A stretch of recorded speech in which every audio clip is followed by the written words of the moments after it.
आपल्या चॅनलवरती मासेमारीचे बरेच आपण व्हिडिओ पाहिले, पण नेमकी मासेमारीसाठी लागणारी बोट ही कुठून आणली जाते आणि कुठे बनवायला दिली जाते, आपल्या एका मित्राची बोट आणण्यासाठी आम्ही निघालो आहोत। आता आम्ही आहोत तोंडवळी फाट्यावर।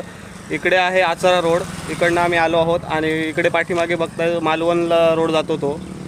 तर आता आपण जातो आहे तोंडवळी तळाशील येथील चेतना फायबर यांच्या बोट कारखान्यामध्ये।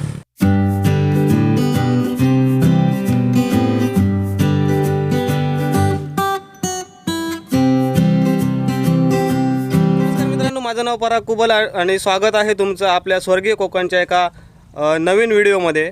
तर आज आपण चाललो आहोत तोंडवळी तळाशील येथील चेतना फायबर या बोटिंगच्या कारखान्यामध्ये आणि आपल्या मित्राची आपल्या पाठीमागे बसला आहे, गाडीवरती जो बसला आहे देवेंद्र वाडेकर यांची फायबरची बोट आपण आणण्यासाठी चाललो आहोत। ती कशा प्रकारे आणली जाते आणि कुठे बनवली जाते, तर या व्हिडिओमध्ये तुम्हाला संपूर्ण माहितीसह तुम्हाला पाहायला मिळणार आहे। तर लोकेशन आहे ते तोंडवळी तळाशील येथे संजय तारी यांचा तो फायबर बोटिंगचा कारखाना आहे। तिथे बऱ्याच प्रकारच्या बोटी बनवल्या जातात आणि बोट बनवल्यानंतर या कारखान्यातून आपल्या बंदरात कशा प्रकारे आणली जाते ते आज या व्हिडिओमध्ये तुम्हाला पाहायला मिळणार आहे। तर व्हिडिओ स्किप न करता शेवटपर्यंत नक्की बघा।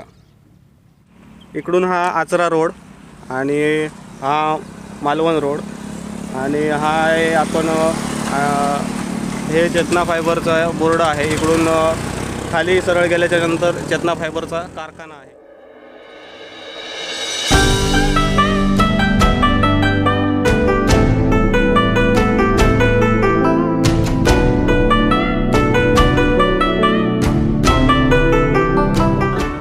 आणि मित्रांनो, आपण आता तळाशीलमध्ये एंटर केलो आहे आणि हे आहे तळाशीलचं सुरूबन, अगदी निसर्गरम्य वातावरण।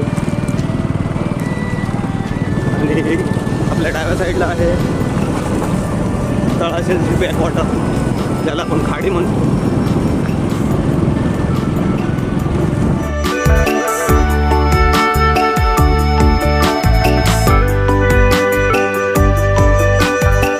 सो फायनली आम्ही मित्रांनो चेतना फायबरमध्ये आलो आहोत आणि हा मागचा चेतना फायबरचा कारखाना आणि त्याच्या बरोबर समोर इकडे अथांग असा समुद्र।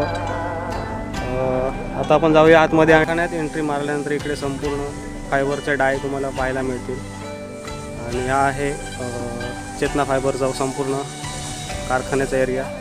हे त्यांचं ऑफिस आहे।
तर मित्रांनो, ही आहे आपल्या मित्राची बोट दिरबा रामेश्वर आणि ती ढकलण्याचं काम करतायत।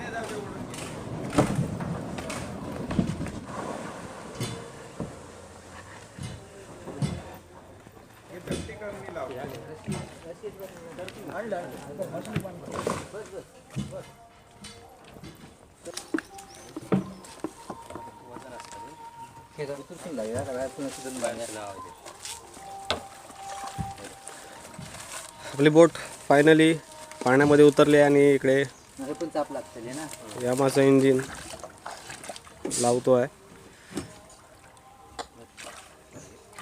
आली पावून घे रशी त्याला लावून घ्या. वाटत माझा काय तू काय खाय जातलं का मी खाय जातलं बघा पहिला तू चढलंस. हा काढून ठेवतो रे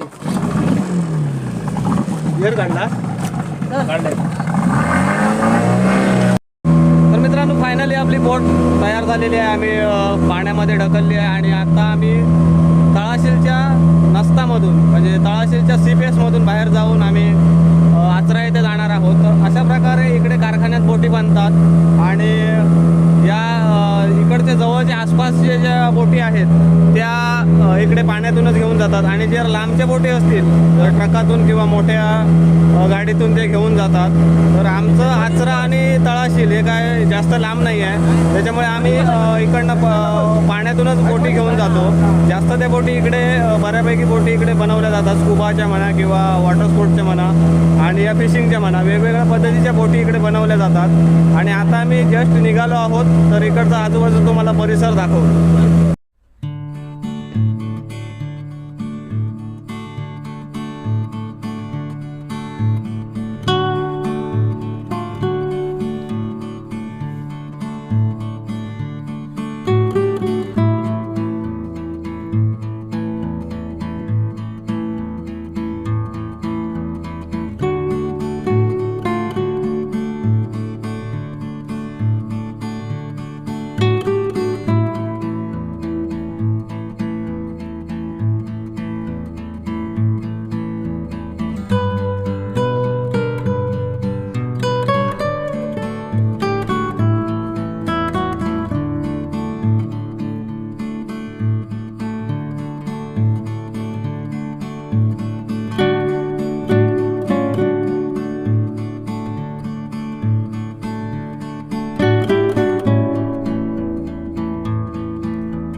मित्रांनो बाहेर पडल्यानंतर आपण देवाला नारळ इकडे तळाशीलच्या श्रीकृष्ण मंदिरात नारळ ठेवून आपण पुढील प्रवासाला चाललो आहोत.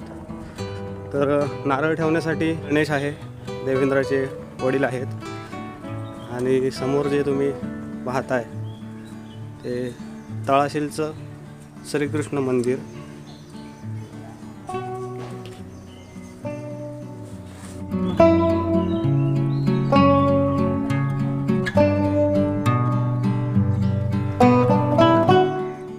अप्रतिम बांधणी आणि कंस्ट्रक्शन.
आम्ही बांगड्याची फिशिंग केलेली आणि बऱ्यापैकी वेगवेगळ्या प्रकारचे मासे मिळालेले.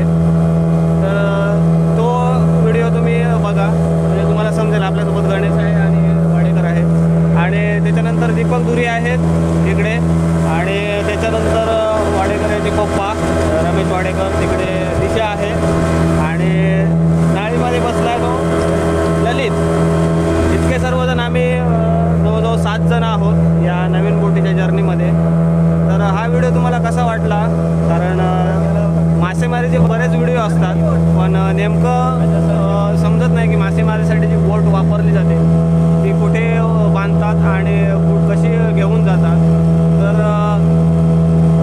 याच्यानंतर सुद्धा आपल्या या चॅनलवरती मासेमारीचे बरेच व्हिडिओ येतीलच.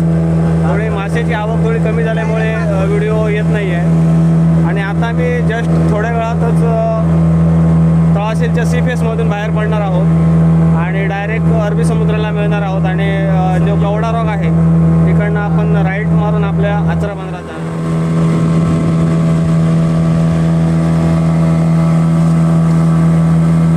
आणि मित्रांनो, हे आहे सरजेकोट आणि तळाशीलचं सी फेस. तो आपण कवडा रॉक जीवन कदम बरोबरचा आपला ब्लॉग बऱ्यापैकी व्हायरल झालेला, तो ब्लॉग तुम्ही पाहिला नसेल तर इकडे आय बटनवरती देतो आहे. आणि इकडे वॉटर स्पोर्ट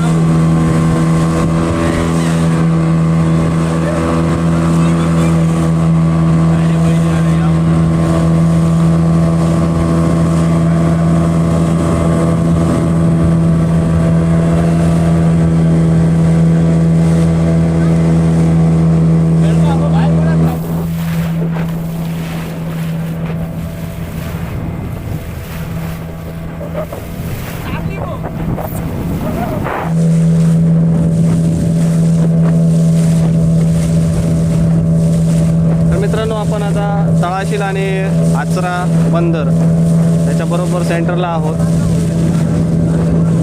आणि थोड्याच वेळात आपण आचरा बंदर येथे पोहोचणार आहोत. समोर बघताय जे आचराचं सी फेस आहे.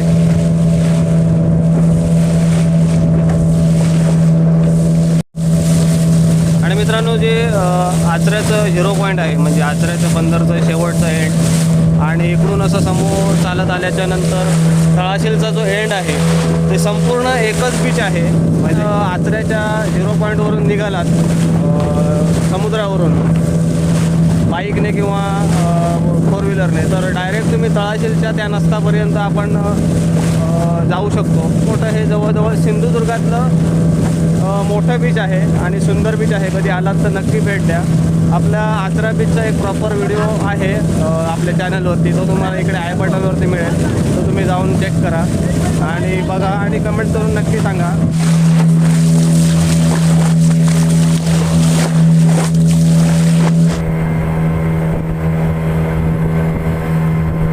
तर मित्रांनो, फायनली आपण आचरा सी फेस येथे आलो आहोत आणि आचऱ्याच्या नसतातून आपण आता आतमध्ये एंटर करतो आहोत. आपला आचऱ्याची बत्ती, त्याला आचरा लाईट हाऊस म्हणून. आणि इकडे आहे आचरा समुद्र किनारा.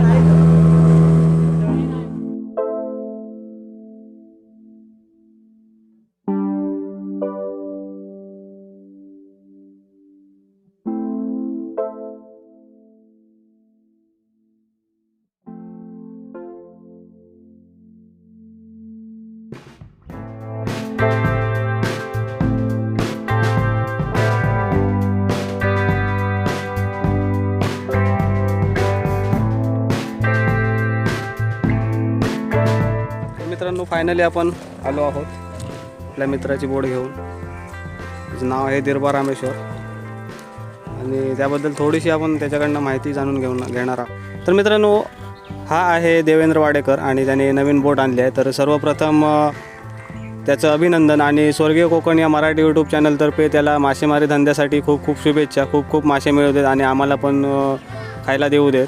तर त्या आता आपण पातीबद्दल थोडीशी माहिती त्याच्याकडनं जाणून घेणार आहोत. किती फूट पात आहे आणि कॉस्ट साधारण किती आहे त्याची. तर देवेंद्र, मला सांग, ही साधारण किती फूट पात आहे? 28 फूट. म्हणजे मित्रांनो, या नाळीपासून पाठी आपण जे वरा बोलतो, पाठचा भाग जो आहे तो तर त्यावर 28 फूट पात आहे आणि आताच्या घडीला याची प्राईस किती आहे साधारण? 190. आणि 190 म्हणजे 1,90,000 रुपये याची प्राईज आहे आत्ताच्या घडीला. आणि असा या पाटतीमध्ये आपल्याला एक पुढे एअर टँक आहे हा, आणि मागे एक एअर टँक असतो, आणि 2-3 हे लाकडाच्या फळ्या असतात ज्याला आपण इकडेच्या लोकल भाषेमध्ये आडी बोलतो. त्याच्यानंतर ही फायबर बोट असा एकंदरीत साचा असतो, आणि ही 28 फूट पात आपल्याला 1,90,000 रुपये पडलेले आहे. जवळजवळ 18 फुटापासून आपल्याकडे 40-42 फुटापर्यंत त्या कारखान्यात पाती बनवले जातात. सुंदर असं डिझाईन असतं. कधी आलात तर इकडे नक्की भेट द्या आणि आमच्या आचरा बंदरलासुद्धा भेट द्या. तर पुन्हा एकदा वाडेकर यांना शुभेच्छा देऊया आणि हा ब्लॉग इथेच थांबूया. धन्यवाद.